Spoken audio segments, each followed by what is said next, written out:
गाज़ियाबाद के कौशाम्बी में, जहां पर नेशनल ह्यूमन राइट्स ऑर्गेनाइजेशन की तरफ से एक अवार्ड कार्यक्रम किया जा रहा है, पुरस्कार सम्मान समारोह किया जा रहा है। मेरे साथ जितेंद्र है। जितेंद्र, क्या उद्देश्य है इस कार्यक्रम का? मेरा उद्देश्य सिर्फ ये है कि जो ह्यूमन राइट्स का, इस मानवाधिकार का जो मीन्स होता है ना, उनको लोगों को पता होना चाहिए। एग्जैक्टली क्या होता है ना कि हमारा अधिकार क्या है हम सबको पता ही नहीं होता है, जिसकी वजह से क्या होता है कि कहीं भी कोई भी व्यक्ति का मैच्योरिटी जो राइट होता है ना, वो उनके बारे में नहीं ले पाता है, जिसकी वजह से क्या होता है कि वो अपने आप को हनन करते हैं। तो मेरा मिशन सिर्फ यही था इस प्रोग्राम का करवाने का कि लोगों को ना ह्यूमन राइट्स के बारे में पता चले और उसको उनके बारे में पता चल के वो अपने हनन को रोक पाए कम से कम। वर्तमान में जिस तरीके से सरकारें काम कर रही हैं, आपको लगता है ह्यूमन राइट्स? देखिए मैं आपको बताना चाहूँगा कि हम ना तो किसी पॉलिटिक्स पार्टी से बातें कर की बात नहीं कर रहा हूँ, मैं तो ह्यूमन राइट्स की बात कर रहा हूँ। नहीं, वर्तमान में जिस तरह से मैं वाली एक हमारी सबसे पहले ह्यूमैनिटी ये है। वर्तमान में जिस तरह से छात्र सड़कों पर हैं, बैंक कर्मचारी सड़कों पर हैं, किसान सड़कों पर हैं, आपको लगता है कि हमारे ह्यूमन राइट्स सुरक्षित है? सर देखिए, मैं समझता हूँ इस चीज़ को, लेकिन ये चीज़ें हमारा ह्यूमन राइट्स, सबसे पहला हमारा ह्यूमैनिटी है कि हम अपने राइट्स को जानें।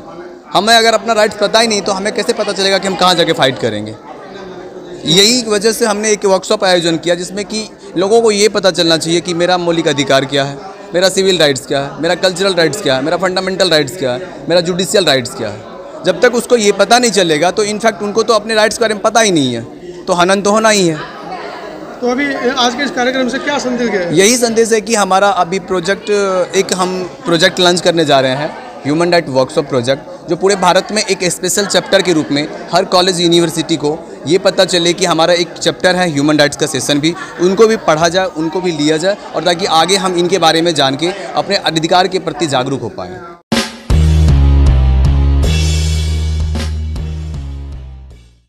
मेरे साथ हैं उदित राज जी। पिछले कई दशकों से देश के नागरिकों की सेवा करते आ रहे हैं, खासकर दलित वंचित शोषित समाज की। महिलाओं की क्यों नहीं कहते? महिलाएं भी आती हैं, महिलाएं भी उसी में आती हैं। दलित महिलाएं तो दलित से भी ज़्यादा दलित है भैया, वो सबसे ज़्यादा है। अमीर घर की महिला, पैसे वाले घर की महिला को भले उसको कार दे दिया जाए, अच्छे कपड़े दे दिया जाए, अच्छा मकान दे दिया जाए, लेकिन उसका कोई राइट नहीं होता। घर के जो मामले होते हैं, बिजनेस व्यापार होता है, उस डिसीजन में उसका कोई फैसला नहीं। बाहर जाने का उसका अपना तबीयत करे, उसका कोई अधिकार नहीं है। महिलाओं का तो सबसे ज़्यादा इस देश के अंदर, लेकिन चूँकि उनको पहले से बता दिया है कि आज्ञाकारी होना चाहिए, पहले के बनाए नियम कानून को मानना चाहिए, तो वो कहते हैं कि स्लेव्स एंजॉय स्लेवरी, तो दास जो होता है, गुलाम जो होता है, गुलामी का आनंद लेता है। यही स्थिति है। कर शुरुआती दौर में जब आप नए समाज सेवा में आए थे तो आपने सरकारों को विवश किया, सरकार बाध्य हुई, 81, 82, 85वां संशोधन किया गया संविधान में। उस परिस्थिति को और आज की परिस्थिति को आप किस नज़र से देखते हैं? उस समय की सरकार जनतांत्रिक थी जी, बात मान ली जाती थी। पूंजीपतियों के चंगुल में देश नहीं था, डेमोक्रेसी नहीं थी। अब बड़ा मुश्किल हो गया। उस समय वाजपेयी जी थे, वाजपेयी जी एक उदारवादी व्यक्ति थे और तानाशाह नहीं थे और पूंजीपति नहीं देश चलाते हैं। आज ये सब है। तो अभी आपको क्या लगता है कि जिस तरीके से पूरे देश के अंदर किसान भी सड़कों पर, वकील भी सड़कों पर, बैंक वाले भी सड़कों पर आ गए हैं, छात्र पहले से ही सड़कों पर हैं, आपको भी आ जाना, इन सबको सड़कों पर आ जाना चाहिए। पत्रकार भी सड़कों पर आ रहे हैं धीरे-धीरे। नहीं, वो आ ही गए हैं जी, आ गए हैं। अब वो पत्रकार नहीं रह गए हैं, वो एम्प्लॉई हैं जी। एक समय में पत्रकार हुआ करते थे कि चाहे वो चीफ मिनिस्टर हो, चाहे मिनिस्टर MP है, तो जर्नलिस्ट को खोजते थे। अब जर्नलिस्ट को नहीं बुलाते, और जर्नलिस्ट उनकी आलोचना भी करता था, उनके खिलाफ लिखता भी था, वो जर्नलिस्ट को चाय भी पिलाते थे, उसका काम भी करते थे। लेकिन अब पत्रकारिता नहीं रह गई, सीधा मालिक के ऊपर कंट्रोल है, मालिक उनकी नौकरी के ऊपर कंट्रोल करता है, तो जो मालिक की तरफ से आदेश आता है वही पत्रकार करता है। अच्छा, जिस समय आप MP थे उस समय की राजनीति में बीजेपी की और वर्तमान की बीजेपी की राजनीति में, जैसा कि आपने बताया, तानाशाह और हुए हैं। अब तानाशाही और बढ़ गई है, बड़ा घमंड गुरूर हो गया कि भारत ये टूटेगा। हर तानाशाह का एक दिन समय आता है, आ गया। ह्यूमन राइट की जो सबसे बड़ी समस्या इस देश में है, व्यक्ति की अपनी आज़ादी, उसकी इच्छा, उसकी चॉइस। वो खुद के ऊपर निर्भर नहीं करता। सामाजिक और धार्मिक जो रीति रिवाज हैं, परंपराएं हैं, वो कंट्रोल करती है। और इसलिए हम ये कह सकते हैं कि सबसे कम ह्यूमन राइट अगर मिला है तो भारत में, और भी देश होंगे, लेकिन ह्यूमन राइट की बलि यहाँ ज़्यादा चढ़ाई जाती है। अब तो हालत ये हो गई कि जो भी ह्यूमन राइट की बात करो उसको जेलों में डाल दिया जाता है, जो सच कहे तो जेलों में डाल दिया जाता है। और व्यक्ति की अभिव्यक्ति, व्यक्ति की आज़ादी और व्यक्ति की चॉइस जब तक उसकी अपनी न हो, वो बिना किसी को नुकसान के, हार्म किए, तब तक इस देश की तरक्की बहुत हो नहीं सकती है। वो टैलेंट सप्रेस हो जाता है, वो जो क्रिएटिविटी है ख़त्म हो जाता है, और जो लड़ने की क्षमता है इंसान में, वो सब ऊपर वाले के ऊपर डाल देता है। अपना जो मानवाधिकार के हिस्से की लड़ाई भी ऊपर वाले के ऊपर डाल देता है कि वो जो करेगा सो करेगा। तो इसमें कोई स्पिरिचुअलिटी में, ह्यूमन राइट में कोई तालमेल नहीं है। इस तालमेल को ख़त्म करना पड़ेगा। सबसे पहले हम समझते हैं कि ह्यूमन, उसका इंडिविजुअल की चॉइस, उसकी फ्रीडम, उसका डिसीजन लेने की क्षमता, और उसके बाद जब ऐसा होगा तो खुशहाल व्यक्ति होगा, उसकी इच्छाओं को नहीं मारा जाएगा, उसे डर नहीं रहेगा, अच्छे समाज का निर्माण होगा। जब अच्छा समाज होगा तो अपने आप एक मजबूत राष्ट्र का निर्माण होगा। राष्ट्र कोई धरती नहीं है, ये पहाड़ और नदी नहीं है। और राष्ट्र अगर है, अगर भारत माता की जीत है, तो इंसान जो उसमें रहे उनके मानवाधिकार की जीत होना चाहिए, उनको मूलभूत सुविधाएं दी जानी चाहिए। हमारे यहाँ उल्टा है, व्यक्ति के मानवाधिकार को कुचला जाता है, मारा जाता है, उसके बाद में कहते हैं भारत माता की जय।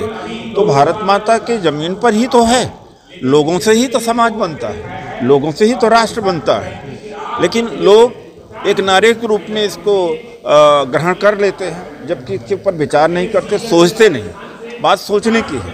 तो आज जो यहाँ पर रवि जी ने और उनके साथी अनुधीर जी हैं, जिन्होंने हमें उनसे कॉन्टैक्ट कराया, तो इसके ऊपर जो एक सेमिनार और जो विभिन्न क्षेत्रों में काम किया है, चाहे वो ह्यूमन सर्विस किया हो या कोई और भी मदद किया हो, और या तो जो अभाव की ज़िंदगी हैं जी रहे हैं उनके लिए मदद किया हो, उसके उन लोगों को आज रिकॉग्नाइज किया जा रहा है, उनको आज सम्मानित किया जा रहा है।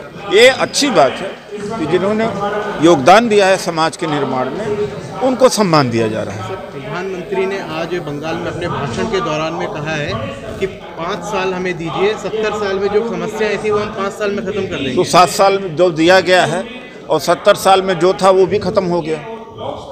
2 करोड़ रोजगार मिला, 15 लाख लोगों के खाते में आए, अर्थव्यवस्था 90 लाख नौकरियां सरकार में पड़ी हुई हैं, भरी गई। बाहर से काला कानून आया, यानी बंगाल को एक कंगाल प्रदेश बनाने जा रहे हैं। तो ऐसे कहा था उस समय भी कि हमें 60 साल के बजाय 60 महीने दीजिए। 60 महीने में इन्होंने सत्यानाश किया, तो बंगाल बचा है उसका भी सत्यानाश करने पहुंच गए हैं। सर, इसके लिए क्या पहल होनी चाहिए?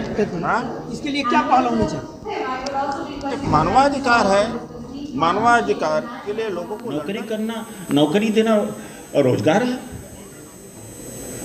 ये जब सारा रेलवे चला जाएगा, कोल सारे फील्ड चले जाएंगे, they will manufacture, they will control their production by AI, artificial intelligence, computer and robots. Nobody will get job. What is happening now? What happened? 90 lakh नौकरियां खाली हैं इस देश में आज के। तो पहले आप सब लोग कहते थे अरे रिजर्वेशन है, खत्म कर दो नौकरी, क्या फायदा। अब सब के सब जा रहे हैं, चाहे जनरल कैटेगरी को, और एकदम डिवाइड हो रहा है। तो ह्यूमन राइट जो इस देश के अंदर है, ह्यूमन राइट तो इस देश के अंदर पत्थर का ज्यादा हमसे। पत्थर को तो कोई टच कर ले, मार लाठी घेर लेंगे, लाठी लेकर के मार डालेंगे आपको। वो आपको 2 झापड़ मारे, कोई पुलिस वाला लिखेगा भी नहीं। ह्यूमन राइट कहाँ हमारे पास? ह्यूमन राइट तो वहाँ कहाँ है? निर्जीव चीजों, निर्जीव राइट उनका ज्यादा है जो निर्जीव है। अब उसको आस्था दे दो, नाम दे दो, कुछ भी दे दो, then why do you collect money? So what happened that human right is inalienable, but here it has been alienated by social custom, traditions, metaphysical discussion, debates. Last में कहेंगे कुछ करने की जरूरत नहीं है, जो ऊपर है, अगर 10 जूता लगता है तो बर्दाश्त कर लो, केस वापिस कर लो, लड़ने की क्या जरूरत है? वो तो ऊपर वाले ने चाहा, लेकिन it's not the case in other countries. No, they fight it, they come on the street, nothing doing it. And in Azerbaijan, even Turkey, I was in Turkey for 5 years. The military was coup. Military was going to coup. The people came on the road, not the leaders, not political party. In case of George Floyd, not the Democratic Party leaders did not come. Masses came. यहाँ तो जनता कहेगी नेता क्या कर रहे हैं? The masses themselves and all over the world, it was vehemently criticized, opposed, but not it was led by political party. You wait for us, you wait for politicians. Your duty also as well. In other countries, it's not like that. That the people who are watching what is happening now. No job, nothing. And when anyone who differs is anti-national, immediately his rights, human rights are stripped. This is the situation. So what happened is that human right is the most valuable thing. Individual is the most important. उसकी choice, उसकी freedom सबसे ज्यादा जरूरी है. I am not just saying like this here only. My wife is chief minister income tax. When I got married, she was a very shy and simple person. I used to go, sometimes she used to feel hesitate, she used to hesitate to go out.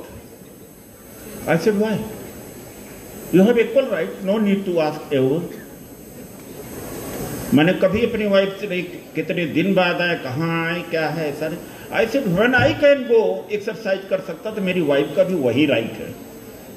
हम परंपराओं और रीति रिवाज के चक्कर में मैं इसको सेक्रीफाइस नहीं करने दूँ. I have practice it. और कुछ लोग जानते होंगे जो आई एम फेमिनिस्ट आल्सो, तो मैं यही कहना चाहता हूँ. So thank you so much Ravi ji, Jitendra ji, Anudhir ji, to all of you that you have heard me. आपने सुना. Thank you. बहुत बहुत धन्यवाद. अब सर और भोजन के बीच सब्सक्राइब करें आपके अपने चैनल समता आवाज़ टीवी को. बेल आइकन दबाना ना भूलें सबसे पहले हमारी वीडियो देखने के लिए.